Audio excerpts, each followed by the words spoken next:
Ja, je zou het niet aan hem huren, maar Ruben Nicolai, bekend van het improvisatieprogramma De Lama's, komt oorspronkelijk uit Limburg. Ruben Nicolai, welkom.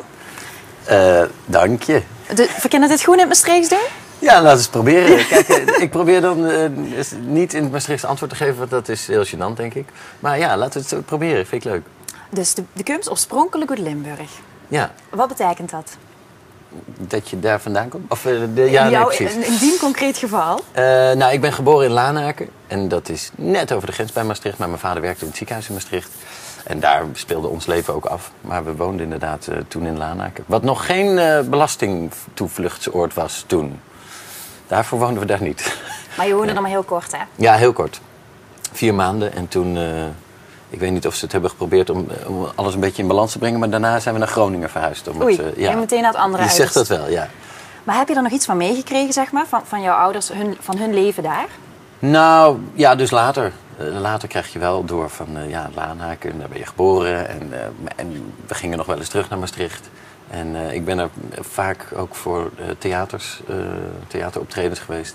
En altijd met ontzettend veel plezier. Het loopt altijd heerlijk uit de hand hier. Vertel. Ja, het wordt hier altijd net 2 uurtjes later dan in andere steden. Heerlijk. Ja, dat is ook meestal omdat we pas een half uur later beginnen. Dus dat helpt al. Ja, maar de gezelligheid houdt niet zo goed. Die houdt niet op hier. Dus of het nou 4 uur 's nachts, dan kan je nog steeds leuke dingen doen hier. Maar dat kan in Groningen toch ook? Ik ben er een paar keer geweest. Daar is het ook niet menselijk. Het kan, zeker. En die avond heb je ertussen zitten. En toch, als je naar Maastricht onderweg bent, dan weet je al... Het wordt of uitslapen of hoofdpijn morgen. Ja. Ja. Ik wilde je vragen hoe je bent begonnen met cabaret. Wanneer ontdekte je, ik ben grappig? Ja, dat ben ik nog steeds niet uit die vraag, uit de laatste vraag. Maar ik ben wel begonnen met 2 vriendjes. We zijn met z'n 3 gaan schrijven. En we speelden op het podium met z'n 2. We waren een duo, Ruben en Nathan. En toen hebben we meegedaan aan het Kamerettenfestival in Rotterdam. En toen hebben we dat gewonnen. En toen ging ik want dan ga je zo'n toertje maken met de finalisten van het programma. En toen kwam ik langs een festival wat Tijl Bekkant had georganiseerd. Die net gevraagd was door BNN om de lama's bij elkaar te sprokkelen. En toen zei hij, kom een keertje auditie doen. En zo is het balletje gaan rollen. En het balletje is wel heel hard gaan rollen, hè? Is daarna, het is blijven rollen, ja. Ja, maar die lama's dat blijft je natuurlijk wel voor eeuwig achtervolgen, of niet? Nou, met veel plezier. Ja, ik vind het... Het is geen straf? Nee, ze hebben het afgelopen zomer herhaald. De 60 afleveringen hebben ze herhaald in de pauze van De Wereld Draait Door. In hun zomerreces, zullen we zeggen. En dan zijn er dus... het zijn natuurlijk heel veel kinderen, jonge jongeren... die het allemaal nog niet gezien hadden. Die dat hele programma nog niet kenden. En die dat voor het eerst ontdekken. En dan krijg je weer al die reacties. Dat krijg ik nu opnieuw van kinderen. Hé, de lama's. En wanneer maken jullie weer een uitzending? En dan moet je uitleggen dat het een herhaling is. Dat het van 4 jaar geleden was. En dat ik toen veel dikker was dan nu. Dus dat ze dat ook wel hadden kunnen zelf bedenken. Maar... nee, ik vind het helemaal geen straf om daar aan herinnerd te worden. Het was een fantastisch tijd en het was heerlijk om te maken. We hadden gewoon zoveel pret. Onderweg naar het optreden zaten we in een busje, lachen, gieren, brullen. En dan kom je bij het theater aan of bij de studio of bij het theater waar we het programma opnamen. Dan rol je lachend het podium op. Ja, begint het dan al zo? Vormen die grapjes zich dan al, of die sfeer zich nou ja, de sfeer, ja. De grapjes niet, want je weet niet wat je moet doen natuurlijk tijdens de opnames of tijdens het theaterprogramma. Maar die sfeer in de bus was inderdaad al zeer goed. En dan rol je inderdaad het podium op en doe je de show. En dan rol je lachend weer het busje in. En dan ga je naar het Vrijthof om daar lekker te eten en nog wat te drinken. En dan rol je 's nachts lakkend door je bed in. Precies, het balletje blijft maar rollen. Ja, zo kunnen we het zeggen. Ja. Je bent dan van cabaret gaan presenteren. Hoe is dat gegaan, die overstap? Die heeft nog wel wat voeten in de aarde gehad. De toenmalige tv-directeur, die dat eigenlijk nog steeds is bij BNN, die vroeg van, wil je niet Je zal het maar hebben presenteren? En dat is dus een jongerenprogramma. Ja, ja, maar ook wel heel mooi licht juist. Het is niet dramatisch en heel erg. Het is juist, iemand heeft iets ergs, maar staat desondanks heel positief in het leven. Dus ook heel inspirerend. daar heb ik echt weken over gedaan om daar een ei over te leggen. Hij stelde gewoon de vraag en hij was gewend om vrij snel antwoord te krijgen als iemand een rol als presentator aanbiedt. Dat is allemaal direct ja zeggen. Ja, dat is gebruikelijk in Hilversum. Dat je zegt, ja graag en dank u wel en ik zal mijn stinkende best doen. En ik ging echt, weet ik niet of ik dat wel wil. Ik weet niet of ik op televisie wil. En ik heb er heel lang over gedaan. En uiteindelijk, laten we het toch maar proberen. Hij zei, dit is de gekste manier dat iemand ooit ja heeft gezegd op een programma. Maar we gaan het doen. En toen, maar dat was wel een hele fijne leerschool. Omdat je in de luwte, want het is op Nederland 3 en dan kijken, wat is het, 400.000 mensen naar, 500.000 mensen, zoiets. Ja, maar ik bedoel, voor Nederland 1, 2, 3 is dat toch een beetje de luwte. Je wordt niet op zaterdagavond eventjes voor de leeuwen geworpen. Dus het was wel, het was een hele prachtige leerschool. En daar heb ik veel van opgestoken. Ja, want dat kunnen wij zien in de volgende fragmentjes. Jij hebt bewijs dat ik iets heb opgestoken. Absoluut. Dan wil ik die beelden mee naar huis nemen. Alle lama's doen mee en als eerste wil ik graag zien een bedrijfsongeval in de dierentuin. En vandaag gaan we kijken of de eitjes uitgekomen zijn.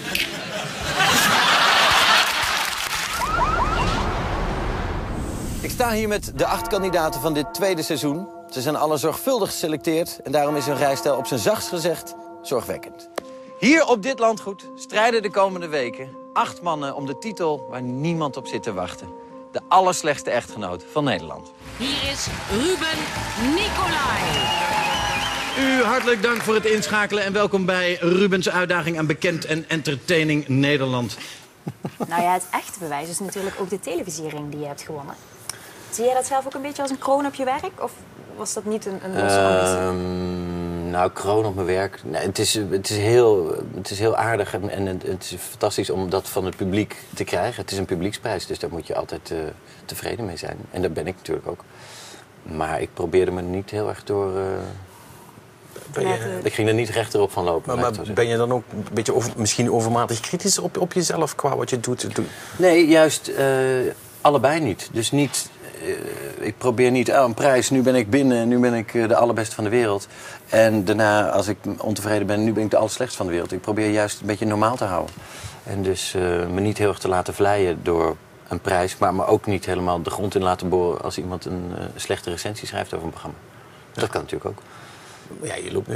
Ik neem aan dat je dan toch een beetje ook probeert allerlei meningen die mensen automatisch over je hebben dan niet te zwaar te laten wegen. Ja. Maar loop je dan niet het risico dat je misschien wel goed bedoelde adviezen en dat soort dingen ook misschien wat makkelijk naast je neerlegt? Nee, want ik kan, vind ik zelf, vrij goed kritiek aan.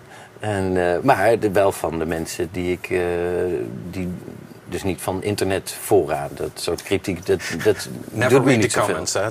Nee, precies. Ja. En dat doe je dan toch. Ja. Maar goed. Nee, maar als collega's of mensen bij BNN waarmee ik werk... of de tv-directeur... en ik heb zo ook een paar vrienden die ik als een soort kwaliteitsbewaarder in mijn omgeving hou... die leg ik wel eens wat voor van, wat vind je ervan? En dan krijg ik ongezouten mening en kritiek. En dat vind ik prima. Daar kan ik juist heel goed mee. Ja. Nee, ik probeer juist daar het beter van te worden. Dat is namelijk heel stom aan dit vak. Op het moment dat je 1 jaar gepresenteerd hebt, denkt iedereen van... die ga ik niks meer vertellen, want die is al presentator. En in het eerste jaar is iedereen je nog continu van informatie aan het voorzien. En daarna moet je er echt om vragen, want iedereen denkt... zo is die nou eenmaal. Dus het is eigenlijk moeilijk om te blijven leren. Maar dat heb ik mezelf altijd voorgenomen om wel te blijven doen, ja. Je moet blijven... Die tip voor mij ook. Ja. Ik ben pas begonnen als presentatrice. Ja, maar dan is toch iedereen nog tegen je aan het zeggen van... Absoluut. nu moet je het zo doen. En als je volgende regisseur die denkt, zo is het nou eenmaal. En dit is waar we mee moeten werken. En die stopt dus niet dezelfde energie erin als de eerste. Dus je hebt ook niet echt één stijl, zeg maar? Nee, volgens mij was dat heel duidelijk na de compilatie. Ja. Maar Ik heb heel veel verschillende dingen gedaan. Maar dat vind ik ook fantastisch aan het vak. Dat je op reis mag voor Versus. Maar even later in Stadskanaal bij iemand thuis zitten... die vertelt dat ze ondanks de ziekte toch heel positief in het leven staat. Naar improviseren op het podium. Er zijn zoveel verschillende dingen. Maar ik vind het wel... en misschien is dat, maak ik dat er zelf van. Maar ik vind het wel opvallend. Je gaat dan toch van inderdaad die improvisatie naar eigenlijk een heel wat normaal een dramatisch programma zou zijn, maar dan toch met een lach. Ja. En dan doe je dan een spelshow en die doe je dan zo cynisch dat het ook weer achterstevoren is. Dus het is altijd weer die draai. Is dat iets wat bij jou wordt neergelegd of probeer je dat zelf ook altijd erin te doen? Nou, ik heb wel de gave om dingen onnodig gecompliceerd te maken. Dat heb je goed gezien. Nee, ik probeerde altijd wel een bepaalde draai of twist aan te geven om het ook interessanter te maken vaak. Hoewel je dat vaak ook weer juist niet moet doen, omdat het soms in zijn eenvoud beter is dan als je het heel gecompliceerd gaat maken en heel veel dingen aan vast gaat bedenken. Maar is dat nu niet ook bij Ruben bijvoorbeeld, dat je bent daar en deelnemer en presentator? Dat is precies zo. Ja, is dat ook heel schizofreen voor je? Ja, of niet, ja, het is heel raar dat je dus af en toe... Vertel eens, wat is het voor een programma? Nou, het is dus eigenlijk een talkshow vermomd als quiz. En we spelen dus ook een quiz. En de presentator doet ook mee als kandidaat. Ja, het zijn... sommige mensen zeggen, het zijn te veel verschillende disciplines bij elkaar. En daarom wordt het niet goed genoeg bekeken. Ik vind het... En vind het gewoon een heel leuk format. En ik vind het ook heel leuk dat ik, juist omdat ik kandidaat ben, ook een andere voorbereiding heb. Namelijk heel weinig voorbereiding, want ik mag niet meedenken over de vragen. Ik mag niet bij die redactievergadering zijn. Dus het scheelt je een hoop werk. Het scheelt, precies. Daar komt die luiigheid weer naar voren. Maar dat zorgt voor een aparte sfeer. Als ik dus... wij zitten met z'n drieën aan een tafel en ik weet het ook niet, terwijl ik het presenteer. Dat zorgt voor een heel ander sfeertje tussen ons drie. Ja. En dat is een paar keer goed gegaan en een paar keer ook niet zo. Ruben, mag ik je hartelijk danken voor je komst naar de studio. Blijf je nog heel even zitten voor ons toetje? Met liefde. Ik ga je dadelijk uitleggen wat dat is. Ja, afgesproken. In ieder geval hartelijk bedankt en succes met je verdere carrière. Dank je, jij ook. Dank je. En jij ook. Ja, dat zou bijna lullig zijn. Ja.